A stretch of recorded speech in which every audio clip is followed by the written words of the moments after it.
If it wasn't for the eviction moratorium, I would have been homeless. We want to do right by our tenants, but we're kind of about to go under financially ourselves. Since the COVID pandemic hit more than a year ago, renters and their landlords have both been struggling financially. If you can pay rent, pay it. The governor and the city of Seattle have extended their eviction moratoria till the end of June.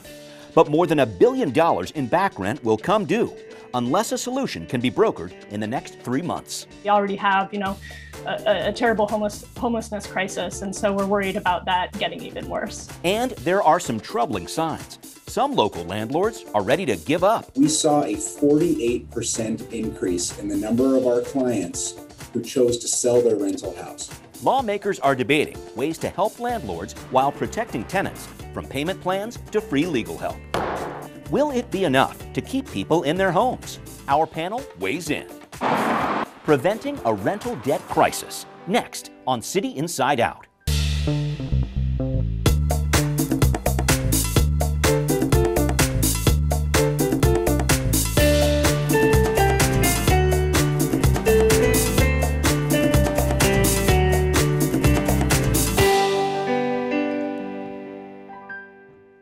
Welcome to this edition of City Inside Out. I'm your host, Brian Callanan.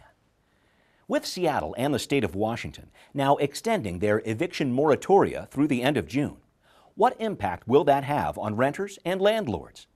Some renters say these protections against eviction have saved lives during the COVID pandemic, and they're calling for even more help, like free legal counsel before the June 30th deadline. But after a year plus of eviction bans, it's estimated tenants in Washington are behind more than $1 billion on rent, a strain on landlords who don't know if those bills will ever be paid. One thing is clear, though. If lawmakers can't soften the transition when these moratoria expire, expect major upheavals for renters and landlords this summer, and possibly for years to come. Britta Risner and her partner, David Crow, have collected rent from a home in Anacortes for 14-plus years. But in March of 2020, their tenants stopped paying. They immediately cut off communications. That's when an eviction moratorium went into place in the city of Seattle and statewide. A ban on evictions, including those for non-payment of rent during the COVID pandemic. I am extending the state's eviction moratorium through June 30th. But those moratoria, just extended, are now more than a year old, and reports show in Washington, tenants now owe landlords more than $1 billion in back rent. David and Britta, whose tenant was behind on payments when the pandemic started, are owed around $34,000. We want to do right by our tenants, but we're kind of about to go under financially ourselves. This historic legislation. The new $1.9 trillion American Rescue Act includes more than $400 million for our state in rental assistance and $50 million in mortgage help. But Britta says she and David have had challenges accessing that help, and they're now behind 2 months' rent on the home they live in Seattle. This is our situation, and we feel like we've been falling through the cracks. Some renters say it's a life or death situation. Well, if it wasn't for the eviction moratorium, I would have been homeless. Arianna Laureano is a renter in Seattle's U District. She lost her job in January and is trying to get by on disability income. She and her roommate are caught up on rent thanks to a state assistance program. And she's thankful that lawmakers are working on a so-called off-ramp for when the eviction moratorium ends. Now we have well over 100,000 families who are behind in the rent. Senate Bill 5160 would help landlords get back rent as well as access to rental assistance programs, and would provide legal counsel for low-income tenants in eviction cases. So to me, right to counsel means equal representation under the law for all Americans, including Americans with disabilities. It's a game changer. We definitely don't want the moratoriums to end without renters having counsel.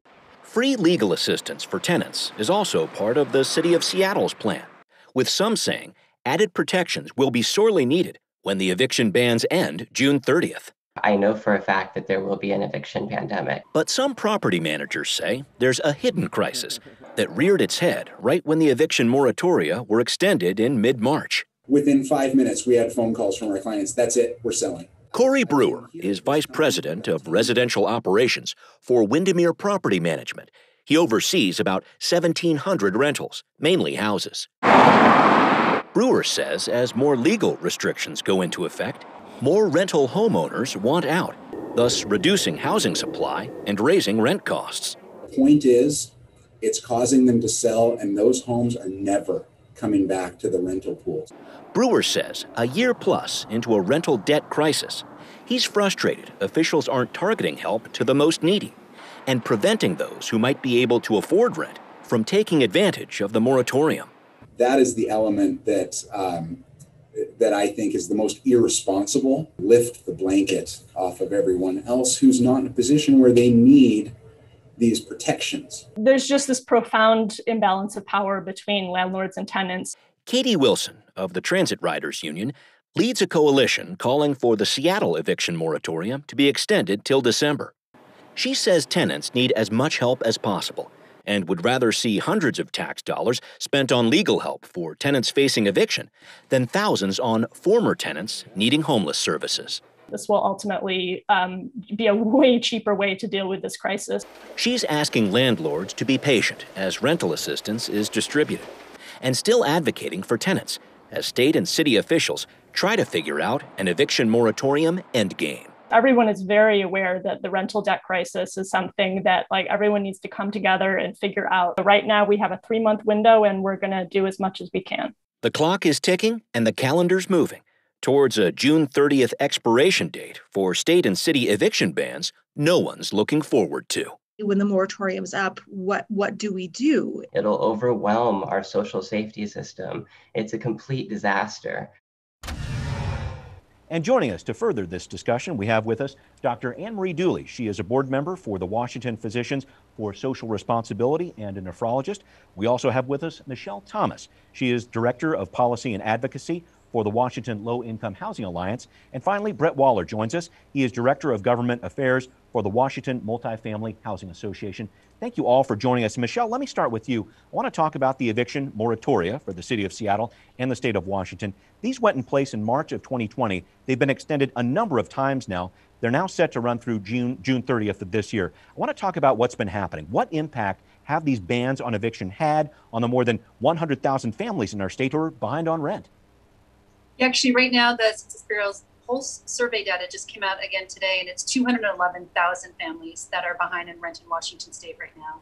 So what has the moratorium done? It's actually saved people's housing. It's prevented a mass increase in homelessness.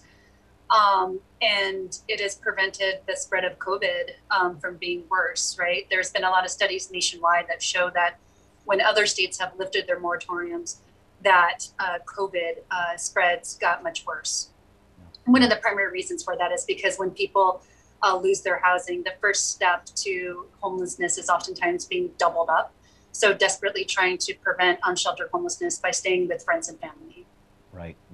We've done some studies on that, I know, around the country here. And Brett, I'll ask the same question to you here, considering the landlords you represent from the Multifamily Housing Association. We're looking at a moratorium now more than a year old. How has this affected landlords you work with and the rental market? Well, certainly the biggest concern is the payment of rent and being able to pay those operating costs that are attributable to managing and operating and providing rental housing in Washington. 91 cents of every dollar goes to the operation costs of rental housing. And we need to make sure, and I think that we've started to do that as we've come up on this year mark, to make sure that there are financial resources available to everyone in the community that make sure that we're addressing the rental shortage or the rental payment shortage that's occurring, not through the fault of the tenants themselves, but through the broader economic hardship that many Washingtonians are experiencing. Yeah, a lot of us are going through it. Everybody's going through it. Dr. Dooley, I'll bring you in too, and I'm really glad to involve your public health perspective on this. You help a lot of dialysis patients at the Northwest Kidney Center, some of whom are dealing with housing instability. Looking back here, what has the eviction moratorium done for your patients? What does it mean to them? I think it means a lot. I mean, obviously, as a doctor, I look on the whole eviction issue as a public health issue because I'm a doctor. I mean, eviction isn't just housing, it's healthcare. I mean, for example, 1 a.m. this morning, I was writing emergency dialysis orders for somebody at the hospital who's unhoused. And last month I saw him in the hospital again because he was infected with COVID at the shelter. Now, one of the things the eviction moratorium has done is, if you haven't been in a hospital in the last 12 months, is prevent a health crisis becoming a health catastrophe. Okay, and I know we're going to talk to you more about those pieces here in just a minute, but Brett, let me try to bring things back up to present day here. So the eviction moratorium is set to end on June 30th, barring another extension, and I should point out there are some advocates in Seattle who are calling for this to extend to the end of the year. But two things here. By the end of June, do you think landlords will be receiving more consistently the state and federal aid enough to get them by? And secondly, are you confident that at that point, the state, the city of Seattle, will have a good off-ramp from these eviction moratoria that will be fair for landlords and tenants?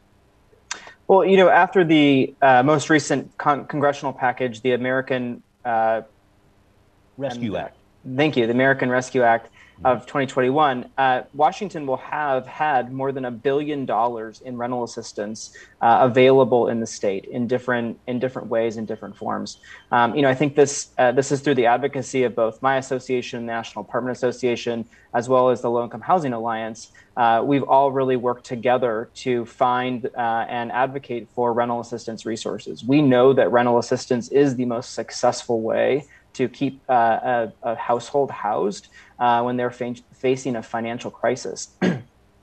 To the eviction moratorium, an eviction moratorium through a state of emergency is not a permanent action that's going to solve any of the broader societal issues that we are having, particularly a lack of affordable and overall housing to meet the demands of this region. We have a region that has exploded in growth over the past 10 years, and we haven't been able to meet that demand with in terms of housing units that are being created, particularly affordable housing units. And that's the primary issue that we're facing, is that we just don't have enough housing units to meet the demand for folks who continue to live here and folks who are choosing to move here. Well, Brett, let me put a fine point on it. Are you expecting to see a big wave of evictions when June 30th rolls around? I think with the rental assistance that we've got, we're going to really make a huge dent in the rental arrearage that exists, if not address the majority of it. Beyond that, we've been working really hard at the legislature to create a pathway out of the eviction moratorium. We know that the eviction moratorium can't last forever, and we have to create some tools that are available to the community to make sure that both tenants and landlords have the resources available to them to address and make and obtain rental assistance, particularly as folks are recovering from this economic challenges of the public health emergency. Okay, Michele, I'll go to you here on this. Similar question about what happens when these bans on eviction end.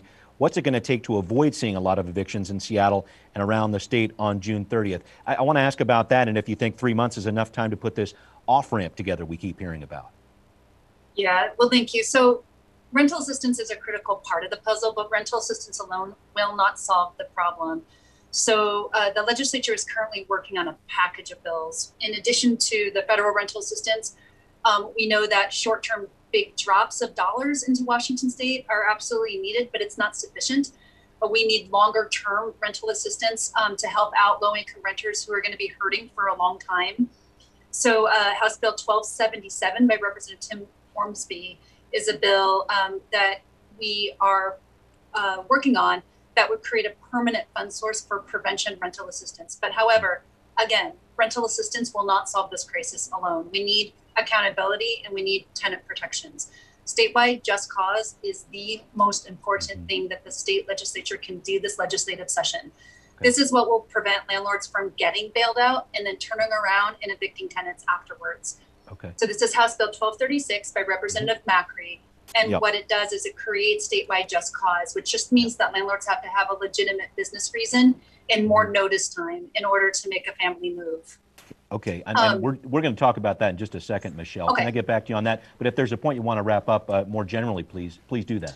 Just that there's one more bill, 5160, that's been the subject of a lot of negotiation by Senator Couture, and that's a really important bill as well that, again, works hand in hand with rental assistance to save tenancies. It creates a right to counsel in Washington state. It creates a mediation process and other important tenant protections that will, again, build this off-ramp sufficiently from the eviction moratorium.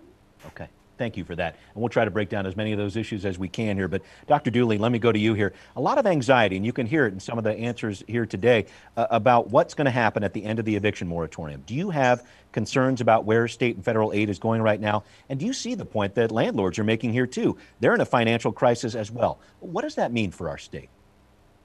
I sympathize with landlords. I mean, I'm a small business owner. I see tenants in my clinic.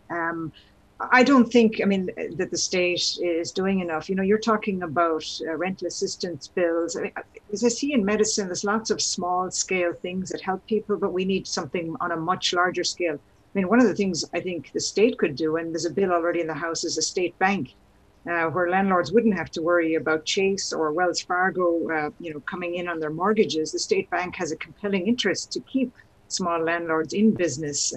So that's one of the things it could do. I don't think any of these things, the VA is one of the most successful housing programs, but they have federal resources. I've seen dialysis patients come in who are veterans, and my social workers are thrilled. We get them housing because they have fantastic resources. We need something on the scale of a federal program to solve this. Got it. Okay, thanks very much for that. I want to get into this issue of legal help for tenants involved in eviction, this right to counsel here. And Michele, you brought this up a little while ago, and I want to go back to you on this. The state and the city of Seattle are working on this. The state really trying to gear its legislation towards low-income residents. The city of Seattle talking about offering legal help possibly to anyone without any means testing, as it's called. I guess I'm trying to figure out that broader question of, do you support the right to counsel? Why? Should it be for low-income people? Why? Some thoughts on this, please. Oh, I absolutely support the right to counsel. It's critical. Right now in eviction court across the state, it's oftentimes a tenant standing next to the landlord's attorney trying to defend themselves, right? Landlord attorneys know the system, they know the judges, they know the laws, right? They make their careers off of this. It's absolutely unjust. And it's critical that we fix this in order for any of the eviction protections, either passed statewide or locally, to actually work. So I actually think there's broad bipartisan agreement on this too. It's just such a basic, obvious matter of fairness that there's wide agreement. In terms of who has access to it, I think low-income tenants are definitely the ones who we're most concerned about. So the way the state bill is written is it is explicitly available for low-income tenants who are facing an eviction. Right. Important point there. And Brett, maybe I can talk to you about this whole idea of right to counsel, et cetera. Should it be for low-income residents only? I know the city of Seattle is really trying to hash this out. They're concerned about, well, if they just do this in a certain way and locate it just for these low-income people, you're going to leave some people out of the mix. Your thoughts about this when it comes to right of counsel? Yeah, we've testified both at the state level and at the local level that we're supportive of access to counsel.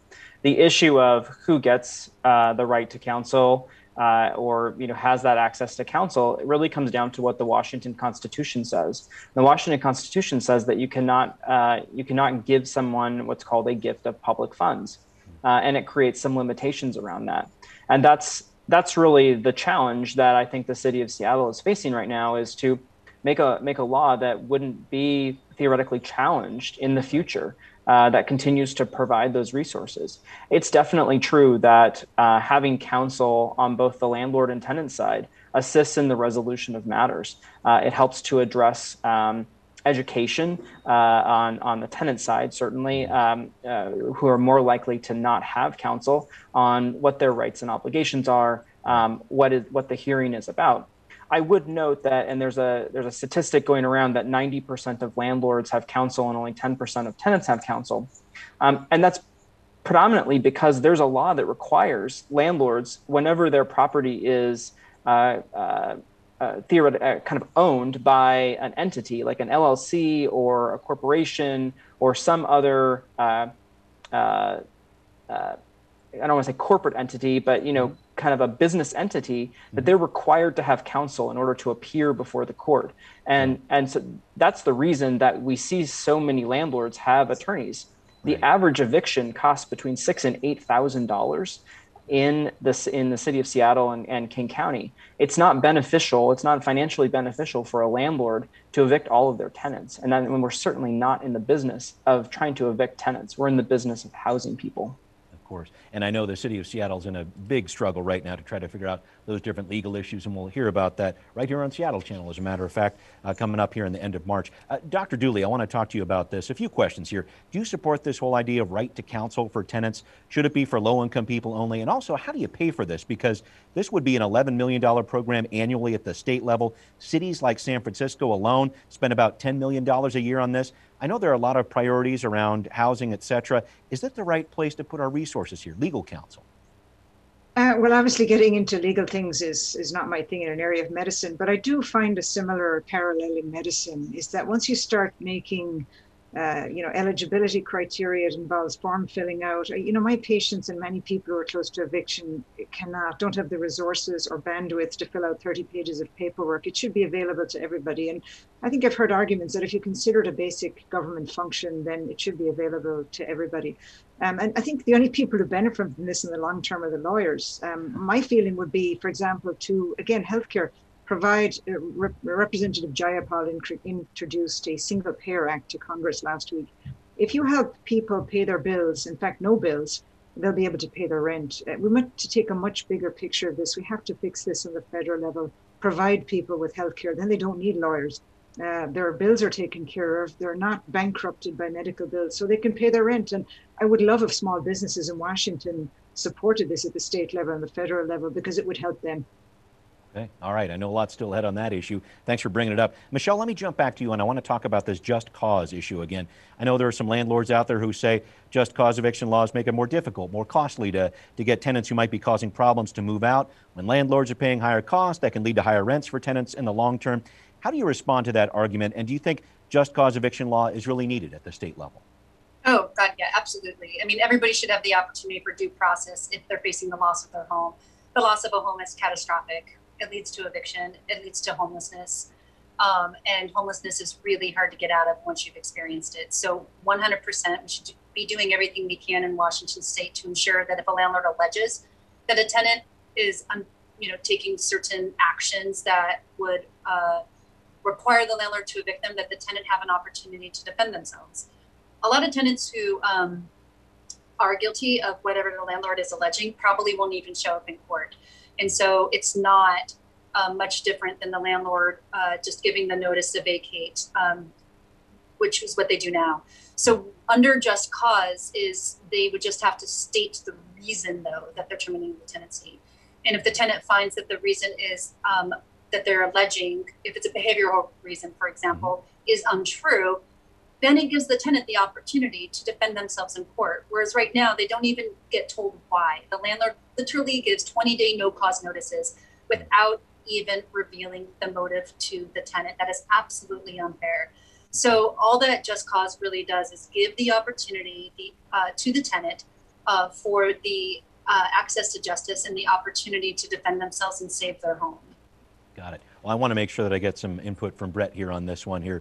This idea of just cause, the city of Seattle has a law like this on the books. Essentially, the landlord needs a reason to evict the tenant. Now talking about the state level, your thoughts about just cause, please. Well, I think, Michele and I work really well together at the state level, but this is one issue that I don't know that we may ever come to agreement on in terms from a policy perspective. We believe that just cause creates an adversarial relationship between the landlord and the tenant. When you have your neighbor who's smoking and that smoke is either coming through the outlets in the common wall or through the patio, and that creates a health issue, but the landlord is struggling to address that issue, it becomes a problem for that tenant. In the same situation, when you have a just cause policy, the person who has to testify is the neighbor. It is the tenant.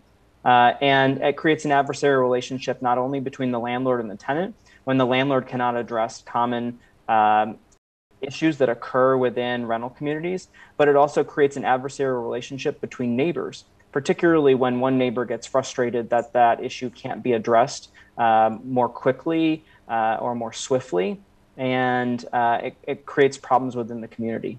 Got it. Very interesting issue there. I know we're going to hear more on that. We need to start wrapping up the show here. I really appreciate it. Dr. Dooley, you first. Final thoughts for lawmakers working with these eviction issues in the months ahead, please. I just think these eviction issues are incredibly important because when someone is evicted and put out onto the street or has to double up, it creates concentric circles of harm. You know, my grandfather's family was evicted in the west of Ireland, and here we are 120 years later. I know not only not who the landlord, but the Lord was, what was said and where they moved to. It lasts beyond generations. It really harms people. It causes terrible medical conditions, and I'm asking our lawmakers to fix it and get help from the federal government if they need to. Okay, thank you very much for that. Michele, some final thoughts here. Lawmakers considering these bans on eviction, right to counsel, just cause evictions. Some final thoughts on that or some other legislation? I can give you about 45 seconds or so. Well, we thank the governor for extending the eviction moratorium, but we really need the legislature to finish the job and build a sufficient off-ramp. You know, to Brett's point at the beginning of the show, over $1 billion is coming to landlords to bail them out. Without tenant protections, that's a bailout without any accountability. It would be absolutely irresponsible for the state to proceed without getting all of these protections in place. Got it. Brett, I'll give you some final thoughts here. Last comments on the legal landscape ahead for tenants and landlords here. I can give you about a minute's time. You know, I think that we're on the path to recovery. This is the very start of it, and we're certainly not out of the woods yet. But we're moving forth, and we believe that the light at the end of the tunnel is June 30th, where we can start to move forward toward a path toward normality and a new normality that exists post-pandemic. Certainly, the most successful way that we're going to recover from this pandemic for both landlords and tenants is going to be through the successful use of that rental assistance that's available and additional new programs that are created, like 1277, which Michele mentioned earlier, is going to be a really long-term rental assistance program that can assist not only through this pandemic, but more longer term when a household experiences a financial hardship. So we're looking forward to the future and making sure that we can continue to operate rental housing and recover from this pandemic. Yep, issues in the short and long term too. Thank you all for joining us, and we will be right back. What are people on social media saying about this issue? One person writes, "If it wasn't for the protection of the state's COVID eviction law, my mom and I would be homeless right now, again." Another person writes, "Stress is being felt by both landlords and tenants. They are in the same boat, and an eviction is not good for either." We'd like to know what you think. Send us an email at contact@seattlechannel.org or find us on Facebook, Twitter, and Instagram. Coming up next time, racist attacks on Asian Americans appear to be on the rise, with thousands of cases reported nationally. What's being done locally to fight back and increase public safety, especially for vulnerable seniors? We'll bring you the latest next time on City Inside Out. I hope you join us.